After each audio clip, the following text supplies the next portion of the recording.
हर हर महादेव, जय Bholenath. YouTube channel भक्ति सागर में आपका स्वागत है। चैनल पे अगर आप पहली बार हैं तो चैनल को सब्सक्राइब कर लीजिएगा और बेल आइकन के बटन पे भी क्लिक कर दीजिएगा। आने वाली वीडियो की नोटिफिकेशन, पूजा पाठ से संबंधित जानकारी की वीडियो आप तक सबसे पहले समय पे पहुंच सकेगी। आप वीडियो पसंद आती है तो एक लाइक ज़रूर से कर दीजिएगा और कमेंट सेक्शन में कमेंट्स भी लिख दीजिएगा। तो दोस्तों, बिना देरी किए वीडियो को शुरू करते हैं और बात कर लेते हैं विषय के ऊपर। आज इस वीडियो में मैं बात करने जा रही हूँ ज्येष्ठ मास 2024 के बारे में। कब से शुरू हो रहा है, कब ख़त्म होगा, इस महीने का धार्मिक महत्व क्या है, साथ ही जानेंगे इस महीने में पड़ने वाला जो पहला बड़ा मंगलवार है वो कब से शुरू होगा और इस महीने का नियम क्या है।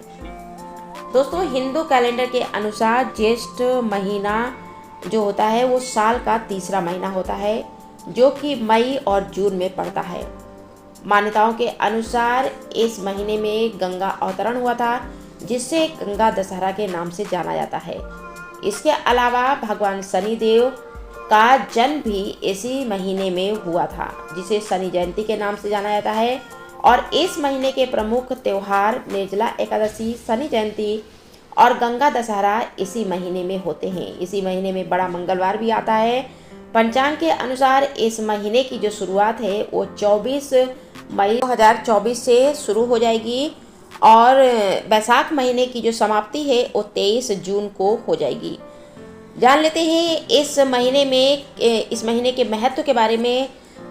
जो ज्येष्ठ का महीना होता है, इस महीने में जलदान का विशेष महत्व होता है। कहते हैं जलदान करने से सभी तरह के पापों से मुक्ति मिलती है और जीवन भी सुखमय हो जाता है। चंद्रमा जिस नक्षत्र में होता है उस महीने का नाम उसी नक्षत्र के आधार पर पड़ता है। तो इस महीने में चंद्रमा जो होते हैं वो ज्येष्ठ नक्षत्र में होते हैं, इसलिए इस महीने का नाम ज्येष्ठ है। यह महीना भगवान विष्णु का प्रिय महीना माना जाता है और इस महीने में पहली बार भगवान राम और हनुमान जी की मुलाकात हुई थी। तो ऐसे में इस महीने में भगवान राम और हनुमान जी की पूजा का खास महत्व होता है। इस महीने में सूर्य देव और वरुण देव की पूजा करना शुभ माना जाता है और इस महीने में लोगों को जल पिलाना और ज़रूरतमंद लोगों को घड़े सहित जल का दान करना, पंखे का दान करना अत्यंत ही शुभ और फलदायी माना जाता है। ग्रह दोष की समाप्ति के लिए इस महीने में पशु पक्षियों के लिए जल की व्यवस्था करिए और रोजाना सूर्य देव को जल दीजिए, तिल का दान करिए। इस महीने में जो भी व्यक्ति एक समय भोजन करता है वह धनवान बनता है। और इसी महीने में बड़ा मंगलवार का पर्व मनाया जाता है। इस दिन श्री राम और बजरंग बली की पूजा की जाती है। कहते हैं इस बड़े मंगलवार पे श्री राम और हनुमान जी की पूजा करने से सारे कष्ट दूर होते हैं और साल भर में ये जो 4 मंगलवार होते हैं, अगर इन चारों मंगलवार पे सच्चे मन से बजरंग बली का स्मरण कर लिया जाता है तो व्यक्ति के जीवन से जुड़े हुए सारे कष्ट पलक झपकते ही दूर हो जाते हैं। इस मंगलवार को बुढ़वा मंगलवार या बड़ा मंगलवार के नाम से, मंगल के नाम से भी जानते हैं।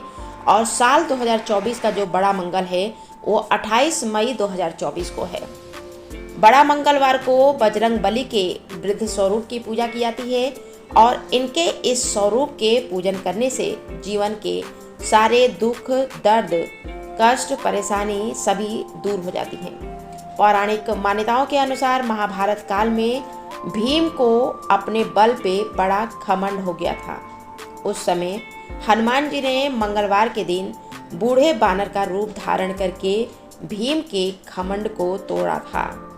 इस साल के बड़े मंगलवार के दिन ब्रह्म योग बन रहा है, राजभंग योग, शुक्रादित्य योग, गज लक्ष्मी का संयोग बन रहा है। अगर इस शुभ संयोग में हनुमान जी की पूजा करते हैं तो बहुत ही शुभ होता है और सभी कार्य सिद्ध होते हैं। जान लेते हैं इस बड़े मंगलवार पे किस तरह से हनुमान जी की पूजा करना शुभ होता है। बड़ा मंगलवार का जो दिन होता है वो इस बड़े मंगलवार पे जो है शुभ मुहूर्त में दक्षिणामुखी हनुमान जी की पूजा करना बेहद ही शुभ माना जाता है और दक्षिणामुखी हनुमान जी की पूजा करना अचूक भी माना जाता है। इसके अलावा आप किसी भी हनुमान जी के मंदिर में जाकर बजरंग बली को चोला चढ़ाइए। आप जो है लाल फूल, चंदन, अक्षत से हनुमान जी की पूजा करिए और वहीं बैठकर हनुमान चालीसा का पाठ करिए। हनुमान जी के मंत्रों का जाप करिए।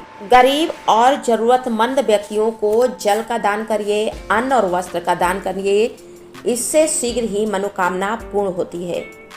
बड़े मंगलवार के दिन हनुमान जी की पूजा का मंत्र है ओम नमो हनुमते रुद्रावताराय विश्वरूपाय अमित विक्रमाय प्रकट पराक्रमाय महाबलाय सूर्यकोटि संप्रभाय रामदूताय स्वाहा। इस मंत्र का बैठकर आप हनुमान जी की प्रतिमा के सामने कम से कम 108 बार जाप करिए। हनुमान जी बेहद ही प्रसन्न होते हैं और प्रसन्न होकर आपकी जो भी कामना होगी वो हनुमान जी की कृपा से पूर्ण होगी। हनुमान जी का सदैव आपके ऊपर आशीर्वाद रहेगा। मिलते हैं आगे की वीडियो में नया विषय और नई जानकारी को लेकर। तब तक के लिए धन्यवाद।